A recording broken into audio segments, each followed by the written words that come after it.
Welcome and thank you for standing by. Currently, all participants are in listen-only mode. Today's webinar is being recorded, and the recording will be posted publicly. If you have any objections, you may disconnect at this time. Now I'd like to turn the call over to your host for today, Stacy McNeil. Good afternoon, everyone, and welcome to today's webinar on measuring housing affordability, housing cost ratios, and burden. I am Stacy Cochran McNeil, and I'm a data dissemination specialist here at the U.S. Census Bureau. I want to thank you for joining us today for the Exploring the Diversity of Census Bureau Data webinar series. This series, created by the Census Academy team here at the Census Bureau, is meant to assist the novice to intermediate data user. These webinars are a great opportunity for you to learn from our experts about how to access the Census Bureau data, tools, and resources. If you wish to follow along, take a moment now to open an additional browser. You can register for any of these webinars by visiting census.gov/academy. Before I introduce today's speakers, let's go over a few important housekeeping rules. As mentioned earlier, this webinar is being recorded. For your convenience, it will be uploaded to our Census Academy site with all supplemental materials relating to the webinar within 30 business days. We welcome written questions during the webinar. Please submit your written questions using the QA panel, which is at the bottom center or the right side of your WebEx screen. Please take a moment to locate that now. Once you've found the QA panel, make sure you choose All Panelists from the drop-down menu. This will ensure we see your question. Also, we ask that you do not include any personal or business identifiable information with your questions. We suggest keeping the chat panel open as we will provide key links and other resources throughout the webinar. Keep in mind you won't be able to respond to the chat. That is for us to send out links and other resources related to the presentation. My colleagues, Amy and Jolie, will be monitoring the QA panel. As time allows, we will answer your question directly through the QA panel, or we will share your question with the presenters to respond to during the webinar. If we do not get to all the questions with the response during the webinar, we will post the questions and responses with the webinar materials on the census.gov/academy site within 30 business days. As you know, we are in a virtual environment and sometimes technical difficulties might occur. If you're having issues, try a different browser, such as Chrome, or consider logging out and coming back into the session. If you're having audio issues, try selecting the computer audio or calling into the webinar via phone. Now I would like to introduce our speakers, Chris Mazer and Tim Sarko. Thanks again for being here today. Tim, you may begin. Hello, everyone. Today we're going to talk about measuring housing affordability, housing cost ratios, and burden. I've been employed by the U.S. Census Bureau for over 25 years. I initially served as a supervisory survey statistician in 1995. Currently, as a data dissemination specialist, I promote the use of census data to anyone with an interest or need to work with this valuable information, including community organizations, municipal officials, chambers of commerce, librarians, students, and entrepreneurs. I'm available for future complimentary presentations and hands-on data workshops upon request. Thanks, Tim. So again, my name is Chris Mazer, and I work as a survey statistician and subject matter analyst for the Housing Statistics Branch.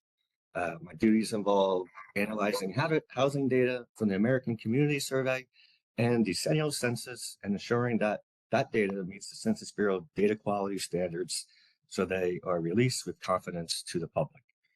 Some recent work of mine involves being part of a team that researched the use of administrative data to replace the question on the lot size that a housing unit sits on in the American Community Survey.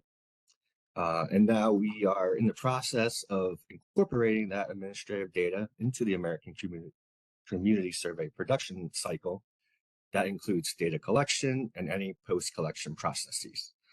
This is the first time administrative data will be used in the American Community Survey to replace a question being asked when certain scenarios are met. So here's an outline of Tim and I's presentation.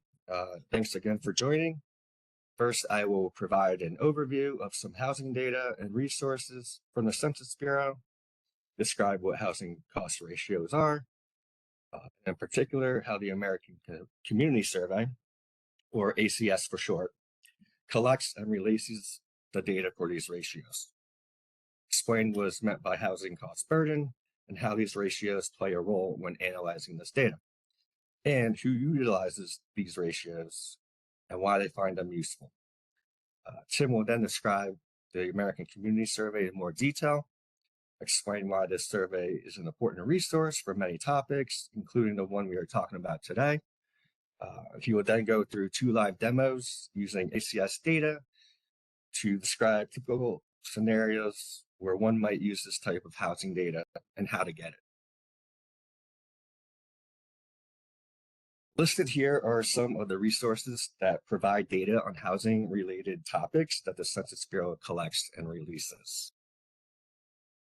2 of the directorates here at the Census Bureau are the Demographic Directorate and the Economic Directorate. My position here is within the Demographic Directorate, so I am more familiar with these resources and will describe a few important points about those in particular.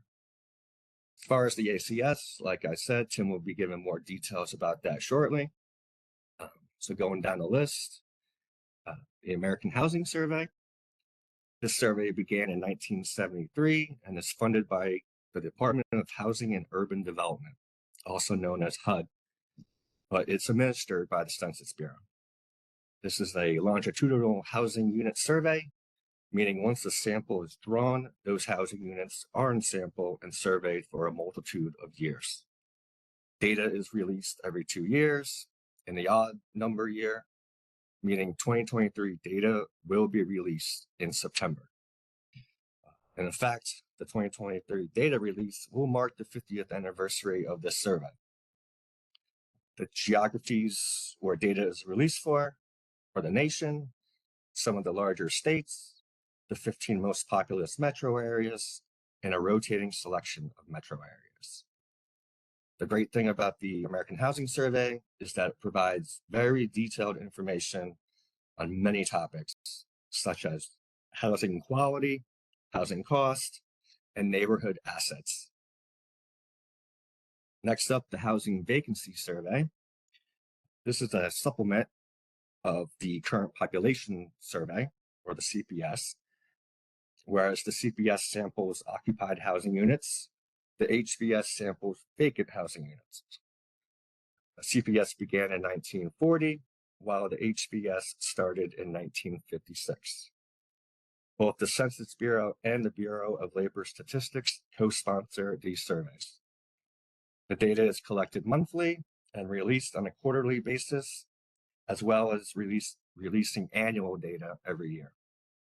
The importance of these is that they are used to gauge the current economic climate of housing, and the HVS provides the official homeownership rate, rental vacancy rate, and homeowner vacancy rate for the nation.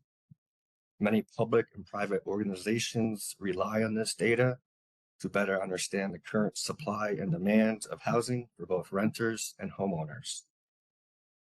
Next up, the decennial census, which many of you are fully aware of due to it being known for counting people, but it also counts housing units.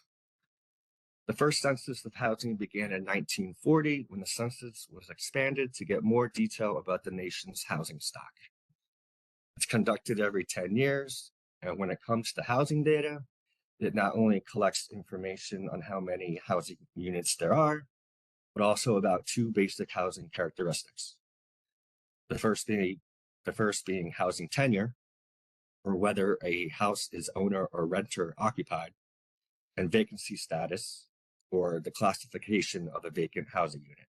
For instance, whether that house is vacant because it's for rent or for sale, or just used as a seasonal residence, such as a beach home. Housing tenure was first collected in the census in 1890, when less than 1/2 of households owned their own homes. And vacancy status was first collected in 1940 during the first census of housing. Much of this data from the census on housing tenure is cross-tabulated with householder information, such as the age or race of the householder, and is tabulated and released down to very small geographies, such as block groups and blocks. Something that might get overlooked about the decennial census is that every 10 years, a census is also conducted in the following American island areas: U.S. Virgin Islands, Guam, the Commonwealth of Northern Mariana, and American Samoa. The housing data collected during that time in these areas is mostly everything that is collected in the ACS, which helps these island areas to dive into great amount of detail about their housing needs. As you saw from that last slide, there's a lot of data the Census Bureau collects. All that data collected, there's also a lot of data released. Beyond the standard published tables for each of these surveys, there's a wide variety of other data products that are also being released on a continuous basis. On the screen here are just a few examples. There are reports, shorter reports, commonly known as briefs, interactive data tools, working papers, and one of the data products of more recent years being released are called America Counts Stories. An example of what that is on the upper right side of the slide with the title, Buying an Older Home, Consider Upkeep Cost, Not Just Purchase Price. These America Counts stories are usually short stories, almost like a newspaper article. They're easy to read and usually provide graphs or charts or interactive data tools and a few paragraphs to put context around those data and figures. With that said, the title of this webinar is Measuring Housing Affordability, Housing Cost Ratios, and Burden. The great thing about housing data is that it can be combined with household level data to provide some very valuable information. Housing cost ratios are one of those measures that can be attained when a survey collects the right information from households. The ACS is one such survey, as many of the others in the demographic directorate here are also. So what are housing cost ratios? You can think of your own living situation. Every month you're paying to live in a house or an apartment, whether by paying your mortgage, paying your rent. On top of that, you pay other expenses like electricity bills or real estate taxes. You may have a roommate that helps you paying these housing expenses, or it might just be you. Either way, the housing cost ratio is simply the sum of a household's monthly housing expenses divided by the gross monthly household income times 100. The higher the ratio is, the more you spend on housing costs each month. So if your household pays $2,000 in housing costs each month and your household's income is $5,000 each month, your housing cost ratio is 40%. The Department of Housing and Urban Development considers this housing cost ratio of 40% to be cost burdened, as you can see from the next bullet points on the slide. Anything over a 30% ratio for a household is cost burdened, while over 50% is considered severely cost burdened. An important note here is that HUD defines what is cost burden for a household and not the Census Bureau. But as you can see, the data that the Census Bureau collects from these surveys on this topic plays a vital role in determining that and how HUD can better help their housing programs. So since Tim and I are focused on the ACS for this webinar, next couple of slides show what housing expenses are included when these ratios are calculated using the ACS. First off, for renters, these housing cost ratios are usually described in our data products and our tables that we publish as gross rent as a percentage of household income. Gross rent includes what a household pays for their monthly rent in addition to utilities, which are the costs paid for electricity, gas, water, sewer, and any other fuels to heat the house, such as oil, coal, or wood. On the slide here, you can see how the American Community Survey collects these expenses from the respondent from the ACS paper questionnaire. For owner-occupied housing units, there are more components to the cost included in the calculation for the cost ratio. ACS data products in our tables describe housing costs for ratios for owners as selected monthly owner costs as a percentage of household income. And the selected monthly owner costs include mortgage payments, both primary and secondary, home equity loan payments, utility costs, property taxes and property insurance. And if a house or an apartment is part of a condo or homeowners association, any required fees the household needs to pay regarding those. So a point here about these condo or HOA fees is that these fees must be required to pay rather than voluntarily.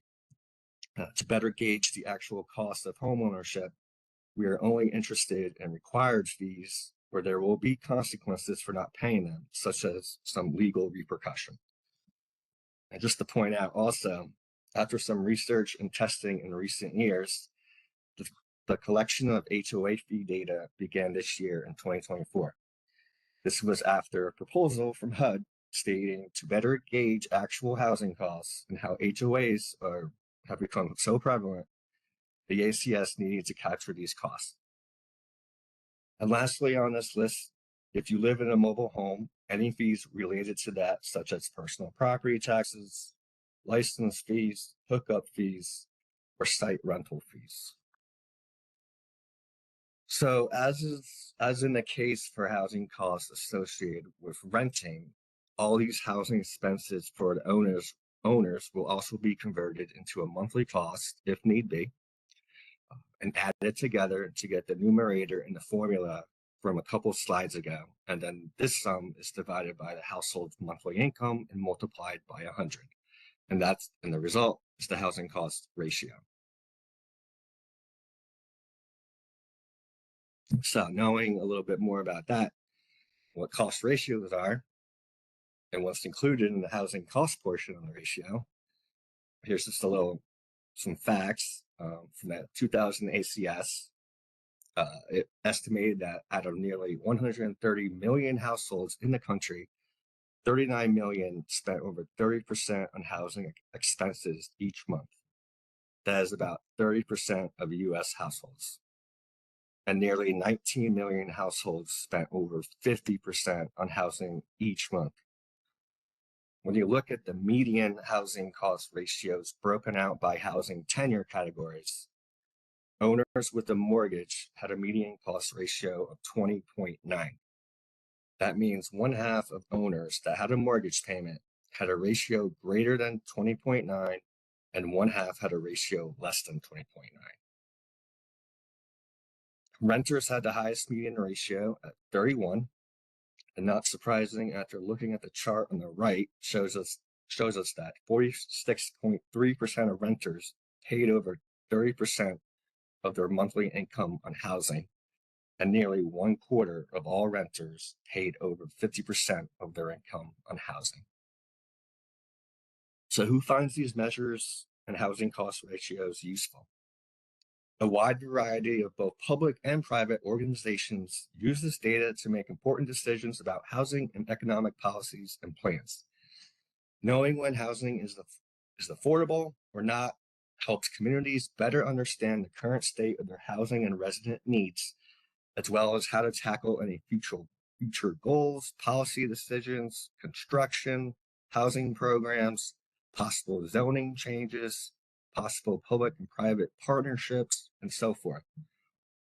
If housing costs are taking a big chunk out of people's paychecks, you can just think of the negative effects of that for a community, such as a town or city.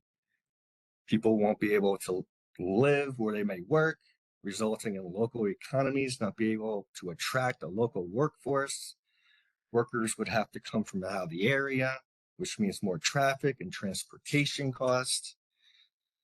And just on the individual level, these cost ratios help to provide some insight on whether people are able to spend money on other important essentials of life other than housing. Things like being able to afford medical care, child care, groceries, education expenses, all things that are needed to be paid for on a monthly basis as well. So many communities also use this data in conjunction with income level data to ensure lower income level residents have affordable housing options. You can think of jobs like first responders, teachers, medical care providers, construction workers, retail workers, all jobs a community needs to help their local economies thrive and keep residents happy. These are important jobs for a community to have in order to help that community thrive, and local policymakers use this data to help gauge how well their programs and policies are helping everyone to live and work without it being too expensive. And when people are able to afford where they live, the stability of knowing that helps people feel safe and secure and provides great ease to the overall well-being of someone. And that helps for communities to be able to be a stable place to live and work. And with that, I'll let Tim talk more about the American Community Survey, basically what we will be using for the live demos. I'm going to give you a brief background in the American Community Survey, since most of or all of the data that we will be showing today is from the American Community Survey. The American Community Survey is the nation's most current, reliable, and accessible data source for local statistics on critical planning topics such as age, children, veterans, commuting, education, income, and employment. It does survey over 3.5 million addresses, and it helps appropriate over $675 billion of federal government spending each year. It covers over 40 topics, supports over 300 evidence-based federal government uses, and it produces 11 billion estimates each year. And it's important to know it's released twice a year as 1-year estimates. Those are for populations of 65,000 or more, and as 5-year estimates. Those are for small populations, basically for all geographies. This shows you how it all got started, the ACS and with the decennial. From 1790 to 1930 census, basically we sent one form to all households. And then starting in the 1940 census, we started sending the long form as well. I believe it was like 1 in 6 households would get the long form. Then in the late 90s, early 2000s, we started the American Community Survey up in a demonstration period. There were certain things we wanted to find out, how well it would work, how well it would go with the decennial census, the 2000 census going on at the time. And it was only in so many cities across the United States during this time. Then, starting in 2005, the ACS was full go. It was in every single county in the United States, so it's producing estimates for all geographies. Then, as you know, the 2010 census was a short form only, as was the 2020. The difference between the ACS and the decennial census is the ACS, the purpose is to produce sample estimates. The census is for official counts. The ACS collects detailed social, economic, housing, and demographic characteristics, whereas the census collects just basic demographics. With the ACS, it produces population and housing characteristics, whereas the census produces population and housing totals. With the ACS, we get new data every year, twice a year. With the census, we get new data every 10 years. The ACS data reflect a period of time, whereas the census data, either 1 year or 5 years, whereas the census reflects a point in time, basically April 1st, 2020. This is the ACS data collection process. The data are collected continually throughout the year. So the self-response is either by internet or by mail. Basically, you'll get a questionnaire and a card, and you can use a link to respond by the internet, or you can choose to respond by the mail.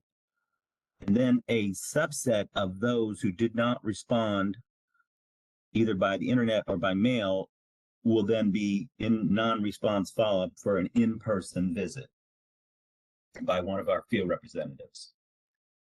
The availability of ACS data products, you can see we have 1-year estimates, 1-year supplemental estimates, and 5-year estimates. The 1-year estimates, as I said before, are for populations of 65,000 or more, and they typically come out every year, every September.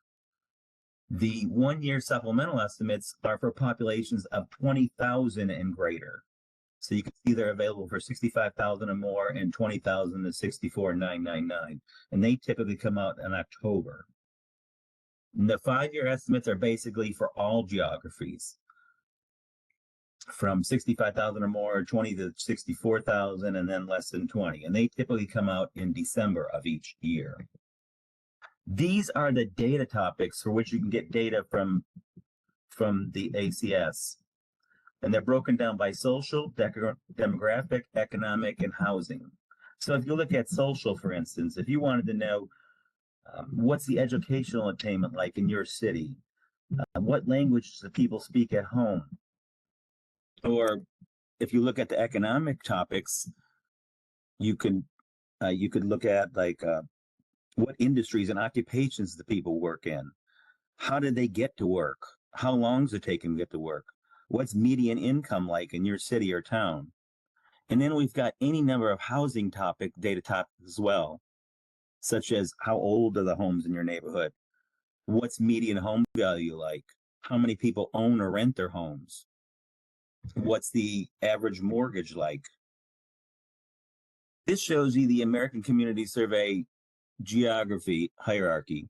So basically you can get the American Community Survey data from the block group level all the way up to the nation. So for instance, any of those data topics I showed you, you can get data for, let's say, all zip codes in the United States, or all counties in the United States, or you can choose to get all census tracts in your county. And just some comparison guidance when using the ACS. You want to use the ACS for population characteristics like percents, means, medians, and rates. You don't want to use the ACS for population totals. You can use the decennial census or our population estimates program. You want to compare non-overlapping data sets. So you see there, I have 2012 to 2016 5-year, and I'm comparing that to the 2017 21 to the 21 5-year. They don't have any years in common. You don't want to compare overlapping data sets. And of course, you want to compare similar periods of length, similar periods of time, a 1-year to a 1-year and a 5-year to a 5-year.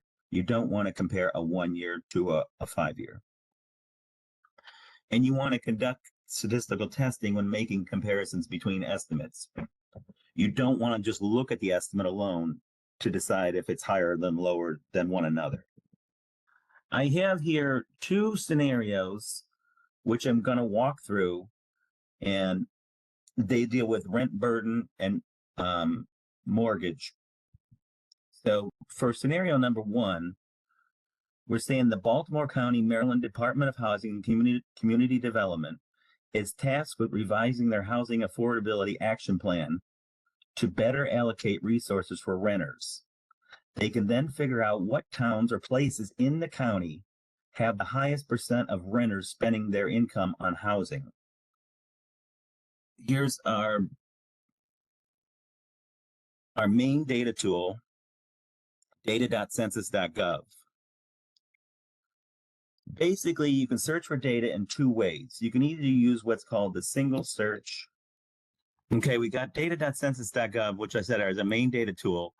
And you can search for data in 2 ways. You could use the single search for simple searches like poverty in Ohio, or commuting in Georgia, or education in Texas. You just type it in. You'd use the advanced search for more complex searches, such as those with multiple topics or geographies. For our scenario, I'm going to use the advanced search. Tim, Yes. we're not seeing your browser. Oh, I'm sorry. Let's see.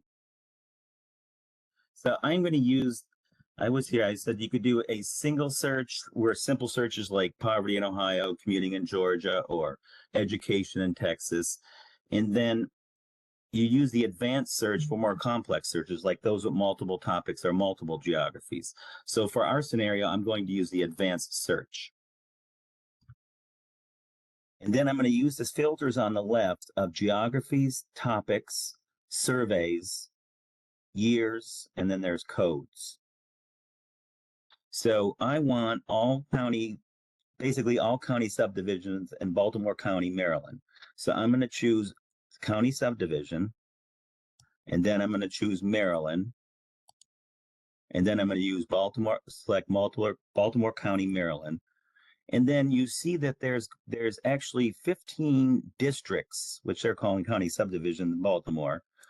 I could either click on each one and select it, or I'm just going to do this top one here, all county subdivisions within Baltimore County, Maryland. So now I want to select a topic. In our case, for our scenario, the topic is rent costs. So I'm going to select housing, and then I'm going to select financial characteristics. And then on this, I can probably get to what I want choosing renter costs, but it's easier, I think, using the financial characteristics. It just takes less time to find the tables that I need in my example.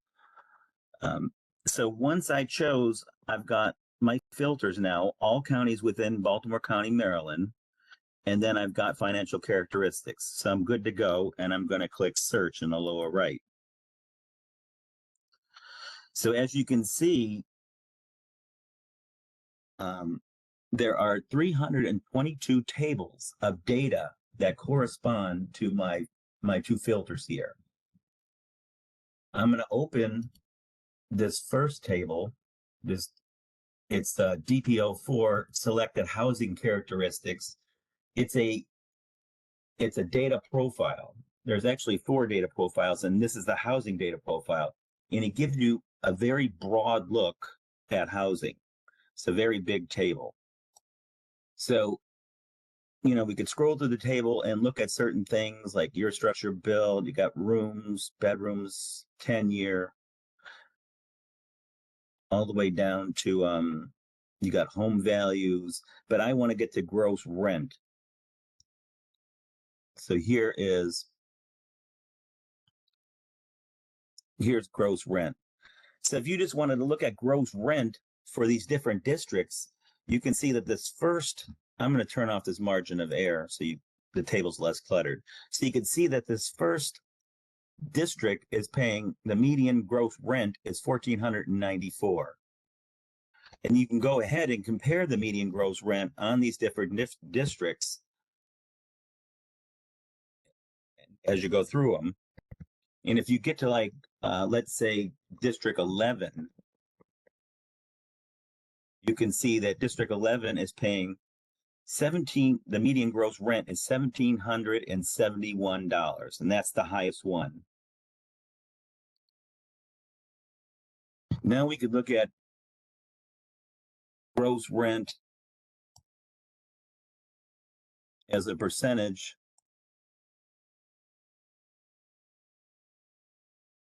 of household income.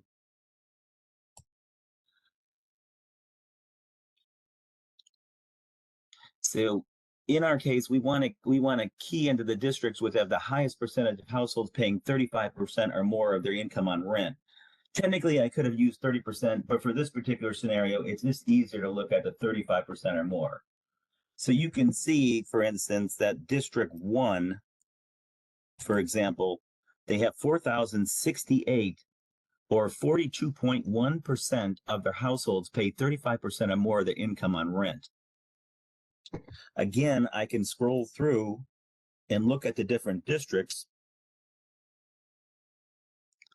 And if you go to District 12, for example, you can see that 48.8% are paying 35% or more of their income on rent. And then if you look at 15, that's the highest at 49.5% are paying 35% or more of their income on rent.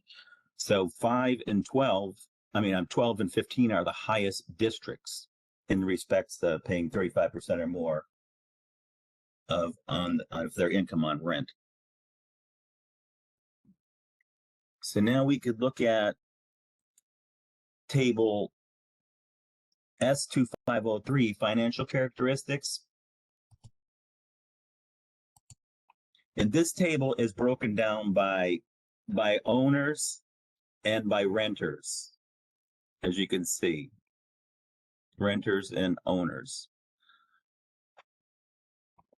We can choose to look at household income, in this case, median household income. You can see median household income in the first district here is 108,896. If we look at the highest 12 and 15, the ones that were paying the most, I mean, the ones that had the greatest percentage of 35% or more of their income, which was 12 and 15, we could see that the median household income in 12 is 60,763, and the median income in 15 is just 47,118. So not only are they the highest two districts paying in respect of 35% or more of their income for housing, they are also among the two lowest median household income districts.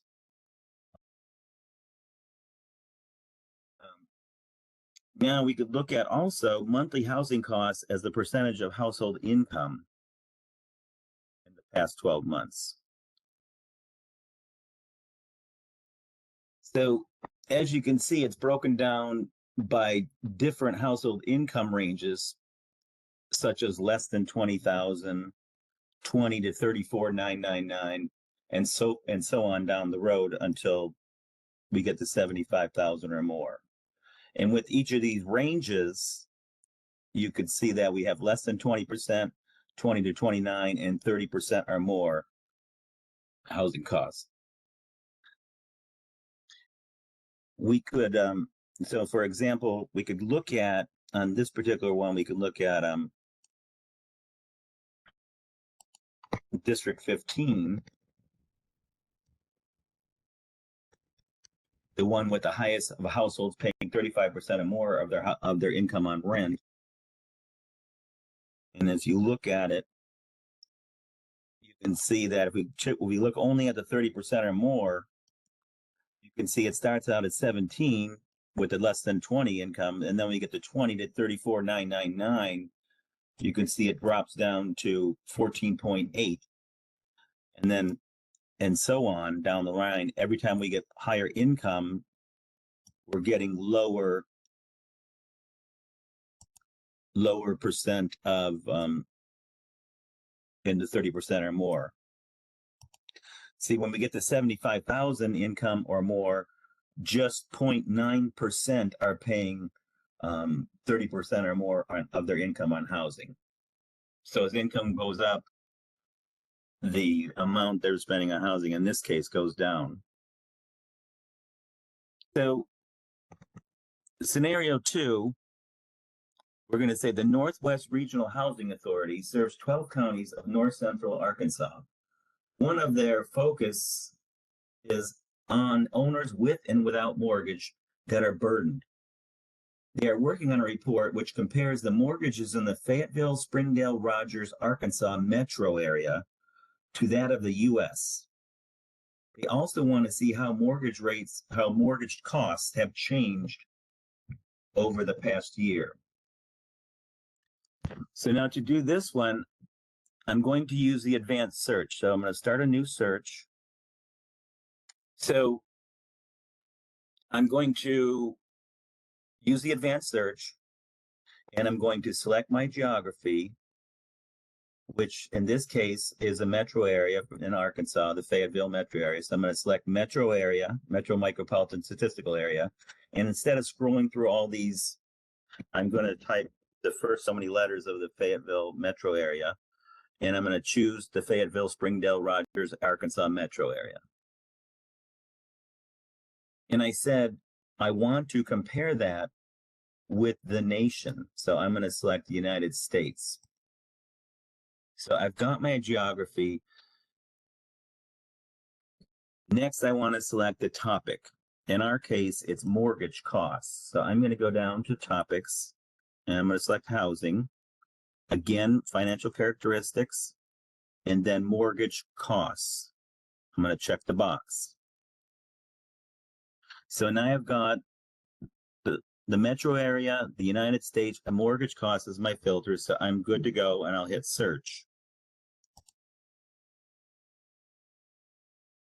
So you see these first two tables here. We got financial characteristics for housing units with a mortgage, and the second table, financial characteristics for housing units without a mortgage.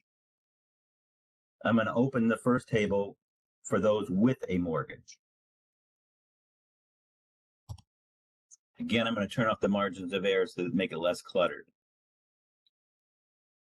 You'll notice that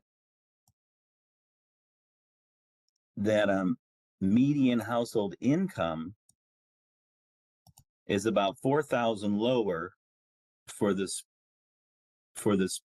Fayetteville metro area than it is for the United States.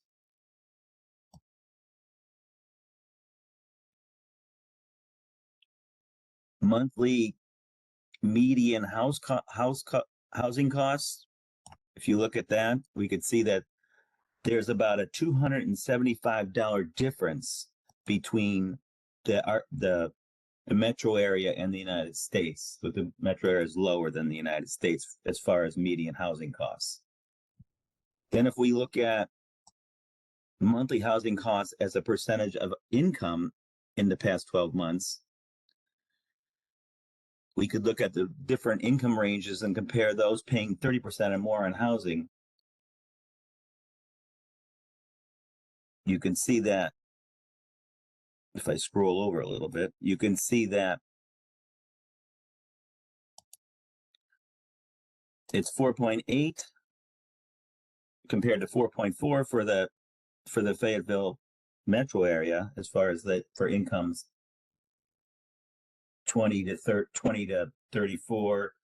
And then if you go to 35 to 49 income brackets, you see that still there's 0.6 difference between Fayetteville and the United States. And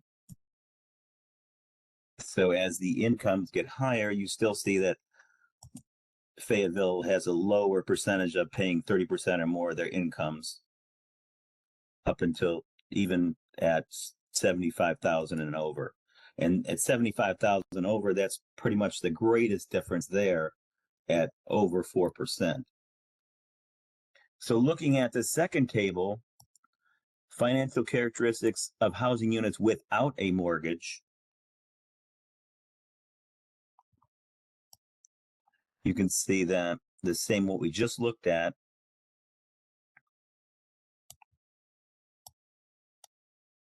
Again, you're seeing that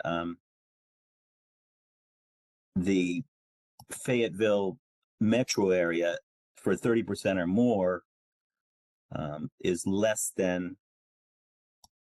slightly less than the United States for 20,000, and then 20,000 of 34,000, it's less 2.4 versus 3.7. And you go all the way up to 75,000 where it gets a little bit closer. It's 0.5 for the United States for 30%, and then 0.3 for the Fayetteville metro area. So finally, I want to see how mortgage costs have changed over the years for the Fayetteville metro area. So what I'm going to do is I'm going to get rid of my filters for the United States and mortgage costs. And then I'm going to open up, I'm going to go to my surveys. I'm going to go to the American Community Survey, and I'm going to choose 1 year estimates. And then I'm going to choose what's called comparison profiles. Comparison profiles compare the data over time, and they tell you if it's significant or the difference is significant or not. So basically there's 4 of them. There's social, economic, housing, and comparative demographic characteristics. I'm going to use the comparative housing characteristics. See, I'm going to go down to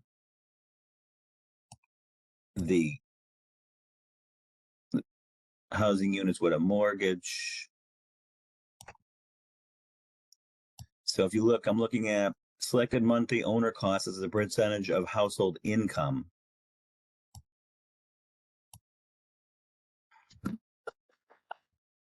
So you could see that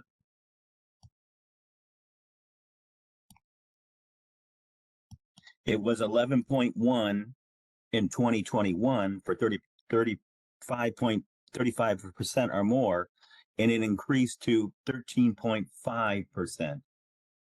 But that was not, the difference there was not statistically significant. And if we could go back to some of the earlier years, we could see the same thing. We could see it was 12.4 in 2019, but that wasn't different than the 2022 estimate, statistically different either, nor was the 2018 estimate of 13.6. But if we look at housing units without a mortgage, you can see that 5.8% paid 35% or more in 2021, but in 2022 it went up to 9.5, and that difference that was statistically significant, as indicated by this asterisk. You can look at the earlier years too, if you'd like, and you can see that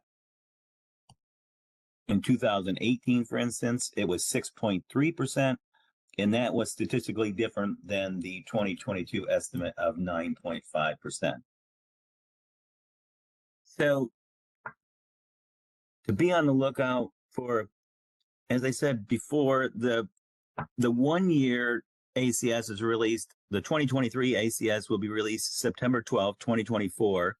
The 5 year will be released in December 12th, 2024. In the table B25 140, which I have there, housing costs as a percentage of household income in the past 12 months, you can see that's broken down by with a mortgage, without a mortgage, and rented. And then you've got your over 30%, so your house burdened, your rent burdened, and you're severely burdened at over 50%. This table will be published for households headed by the following race and Hispanic iterations: white alone, Black or African American alone, American Indian, Alaska Native alone, Asian alone, Native Hawaiian and other Pacific Islander alone, some other race alone, 2 or more races, white alone, not Hispanic or Latino, and Hispanic or Latino. So you can go to census.gov/academy, and you can request a free data training for your organization. Or you can choose to receive our data gems. Those are short how-to videos. They're an easy, quick way to increase your knowledge of census data, and you can get them in your inbox. You can also get access to our courses. You can learn at your own pace with these video tutorials designed for different skill levels. Or you can choose to interact with our instructors via webinars. You can learn about our data releases and tools while attending these live virtual classes. And questions? Hi, thank you so much, Tim and Chris. We have had a very busy time in the chat and the Q&A, excuse me, and we have a number of questions. So I'm gonna start rolling them out to you. One of them had to do with for rental costs. Do you include costs such as charges for pets or parking? No, those costs are not included. American Community surveyed. Yeah, there was another one about, do utility payments in these calculations include utilities besides electricity, water, gas, and other fuels that some jurisdictions might require, like garbage fees, sort of along the same lines? So it's just the electricity, gas, water, and sewer, and any other fuel that might help heat the home. So, yeah. Okay.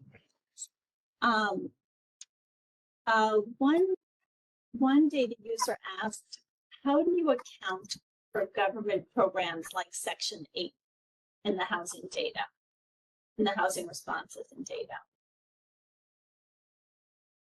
So, for instance, like rent. Subsidized housing. Yeah. So when we asked the question about rent, they responded, there's some help text, there's some help text that says not to include those subsidies for like local housing authority vouchers and those payments. It's just what that household would pay themselves without including that subsidy. So Okay. We had a couple of questions that asked if there's a reason that we use gross instead of net income in the housing cost ratio. Hmm. Do you have any thoughts about that? the only thing I can probably say is, I mean, this is kind of what HUD defines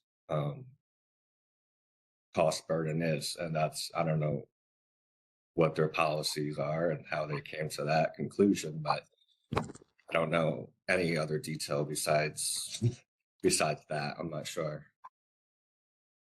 Yeah, I'm not sure either on that one. Okay, all right, well, it's moving on. There was a user who asked about the household pulse survey housing questions and whether those are a reliable source of info on housing insecurity. So maybe a little bit of dialogue about the difference between household pulse and ACS in terms of how we survey. I'm not sure about that one, Chris. Do you want to? I mean, as far as the household pulse survey, I mean, that came about during the COVID pandemic to get like a quick gauge of many topics. And I know they had some questions about that. I believe a lot of these topics, the questions involved with them have changed over time since then, as like things have gotten better or evolved. So I'm not too familiar with the household pulse survey right now. So, but we do have, a group of people that work on that, and I'm sure they could definitely provide some info. So I know we're running low on time here. I know Household Pulse, was a phone survey. Surveys a much smaller audience than the American Community Survey, where we go out to 3.5 million households. Last question was one about are renters more burdened than owners nationwide? Not sure if that's something that we can answer in this short time here. I mean, looking at previous year's data, I mean, in a general sense, renters are usually more burdened, but I mean, every locality is different. So without looking at the data, the statistical significance, but overall as a nation, usually, yeah. It may be something that users should look and examine the data for the local geographies. Yeah. I mean, as far as the nation, like a couple of years ago, I put out an America Count story about that topic, just like a quick,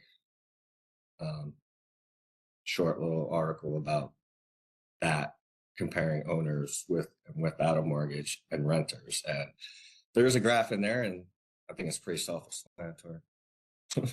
That usually, yeah, they are. Yeah, I think that's it for the questions that we'll be able to answer during our session today. Great. Thank you so much, Jolie, for the great questions that you posed to them, and for you and Amy working so hard in the chat to keep up with the really informative questions that were being asked.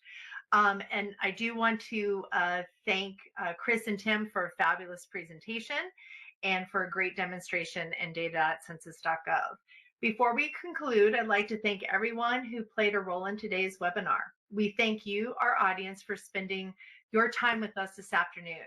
We are very interested in hearing from you on how we are doing. Please take a moment to fill out the evaluation that will appear when you exit the webinar. Look out for the recording, presentation, and related materials from this webinar on the Census Academy by visiting census.gov/academy within 30 business days. Please check out the Census Academy for additional training resources and to register for upcoming webinars. That brings us to a close. We thank you again for joining us today and hope you have a great afternoon.